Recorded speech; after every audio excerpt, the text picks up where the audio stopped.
여러분 평안하십니까? 오늘도 말씀과 함께 주님의 은혜 가운데 거하시기 바랍니다. 오늘 말씀은 역대상 10장입니다. 말씀 개요입니다. 1절부터 6절은 사울의 죽음에 대한 내용이고 7절부터 14절은 사울의 장사와 사울 왕가가 몰락한 이유를 기술하고 있습니다. 말씀 묵상입니다. 역대상 말씀은 전체적으로 두 부분으로 나눌 수 있는데요. 태초 아담에서부터 포로 귀환 세대에 이르는 선민 이스라엘의 계보를 다루는 전반부, 그러니까 1장부터 9장까지죠. 그 전반부와 역대기에서 가장 중요하게 생각하는 다윗의 일대기를 기록한 후반부입니다. 오늘 말씀 역대상 10장은 그 전반부와 후반부를 연결하는 부분이라고 할 수 있습니다.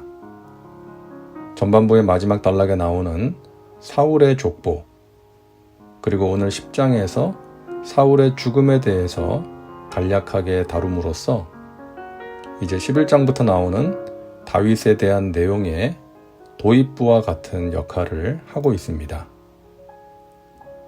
우리가 사울을 보면서 느끼는 것이죠. 인생에서 중요한 것 중 하나가 삶을 어떻게 마무리하느냐 하는 것입니다.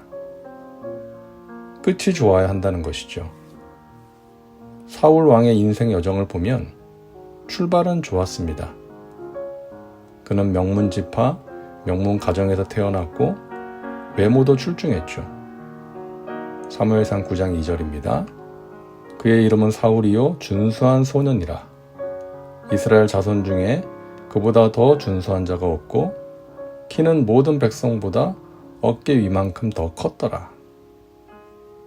사울은 하나님께서 택하신 사람이었고 하나님의 영이 충만하게 임했던 사람이었습니다. 그가 이스라엘의 초대 왕이 되었을 때 백성들은 크게 기뻐하였고 그가 나라를 잘 다스리기를 기대했습니다. 하지만 그는 점점 하나님의 뜻과는 멀어집니다. 하나님의 귀한 은혜를 받고도 그것을 지키지 못해서 결국 오늘 말씀에 나오는 것처럼 블레셋과의 전쟁에서 비참하게 죽게 되죠. 오늘 본문 13절과 14절에는 그가 비극적인 마무리를 하게 된 이유를 분명히 밝히고 있습니다. 사울이 죽은 것은 야훼께 범죄하였기 때문이라. 그가 야훼의 말씀을 지키지 아니하고 또 신접한 자에게 가르치기를 청하고 야훼께 묻지 아니하였으므로 야훼께서 그를 죽이시고 그 나라를 이새의 아들 다윗에게 넘겨주셨더라. 첫째, 사울은 하나님께 불순종했습니다. 야훼의 말씀을 지키지 않은 것이죠. 블레셋과의 전쟁이 일어났을 때 제사장만이 인도할 수 있는 제사를 자신이 직접 하고 아말렉을 진멸하라는 말씀에 불순종하여 좋은 짐승을 남겼던 것이죠. 사무엘 선지자가 사울에게 전한 말씀 우리가 잘 알고 있지 않습니까? 사무엘이 이르되 야훼께서 번제와 다른 제사를 그의 목소리를 청종하는 것을 좋아하심같이 좋아하시겠나이까? 순종이 제사보다 낫고 듣는 것이 순양의 기름보다 나으니. 사울은 순종하지 않음으로써 비극적인 결말을 자초했던 것입니다. 둘째, 사울은 하나님께 묻지 않고 신접한 자에게 물었습니다. 신접한 자는 귀신을 불러내는 사람이었죠. 그런 사람에게 묻는 것은 하나님께서 엄히 금하신 일이었지만 사울은 자신이 하나님으로부터 버림받았다는 것을 알았고 더 이상 하나님의 말씀을 들을 수 없었기에 전쟁을 앞두고 두려운 나머지 그런 일을 행했던 것입니다. 사울이 진심으로 자신의 잘못을 회개하고 돌이켰다면 하나님께서 다시금 말씀하셨을지도 모릅니다. 하지만 사울에게는 진정한 회개가 없었다는 것이 다윗과의 가장 큰 차이였죠. 하나님의 음성을 듣기 위해서는, 하나님의 말씀을 듣기 위해서는 먼저 자신의 죄를 회개하고 깨끗하고 간절한 마음으로 하나님을 찾고 겸손하게 엎드려야 하는데, 사울에게는 그것이 없었던 것입니다. 여러분, 이것은 비단 오래전 한 사람에게만 있었던 일이 아니죠. 오늘날 우리 주위에도 숱하게 일어나고 있는 일들입니다. 처음에는 하나님께 택함받고 귀하게 살던 사람, 귀하게 쓰임받던 사람이 하나님을 경외하는 마음이 사라지고 하나님께서 미워하시는 일을 행합니다.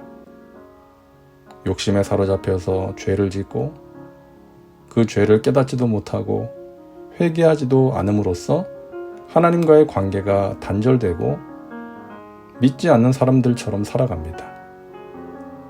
겸손했던 사람이 교만해지고 하나님을 사랑했던 사람이 세상과 물질과 명예를 사랑하고 그러함으로 하나님의 영광을 가리고 많은 사람들에게 피해를 주는 것이죠. 정말 두려운 일이 아닐 수 없습니다. 우리는 사울을 반면교사로 삼아야 합니다. 사울을 통해 배워야 합니다. 오늘도 말씀과 함께하는 우리 믿음의 식구들은 마지막까지 하나님과 사람들 보기에 아름다운 삶을 살아가시기를 바랍니다. 끝이 좋은 사람들 되시기 바랍니다. 그러기 위해 늘 깨어서 기도하고 말씀과 함께 하시기를 바랍니다. 성령을 따라 행하시기를 바랍니다. 다음은 말씀 적용입니다.